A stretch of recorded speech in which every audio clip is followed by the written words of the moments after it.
Encore une nuit de feu et de flammes à Kharkiv où les frappes se multiplient, ciblant des quartiers résidentiels. La place de la Liberté, de la deuxième ville d'importance en Ukraine, a été bombardée. Les Russes viennent nous libérer, ironise cet Ukrainien en soulevant un cadavre. Les corps sont extirpés du bâtiment administratif ciblé.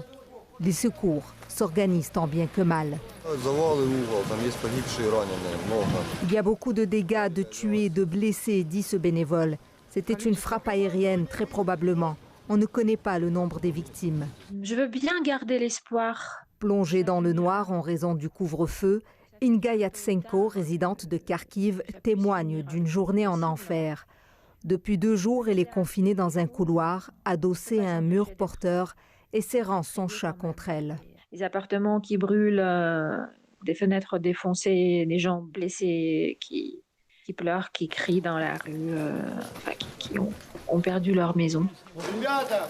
Elle est sortie hier pour acheter de la nourriture. Hier, je suis sortie au supermarché pour faire la queue pendant 2 heures sous le bruit des tirs. Pourtant, les gens restaient là, ils ne partaient même pas, ils ne s'appuyaient même pas, parce que tout le monde avait besoin de se faire des réserves de provisions. Les sirènes retentissent partout en Ukraine. Les civils se réfugient dans les abris.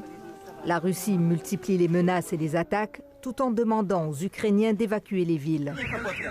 Plus tôt à Kiev, une tour de télévision a été ciblée par des tirs de roquettes, tuant des passants. Face à l'offensive russe, Inga se sent impuissante. On est tellement petits devant l'armée qui fonce sur nous. On nous attaque de partout et c'est complètement impitoyable. Je suis heureuse de ne pas faire d'enfants pour ne pas leur faire supporter cet enfer. Un enfer dénoncé par le président Zelensky devant le Parlement européen.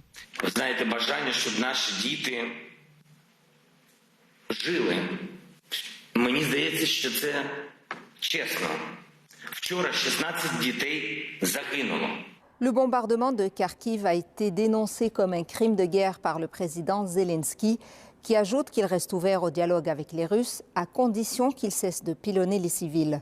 Ici Yasmine Khayat, Radio-Canada, Montréal.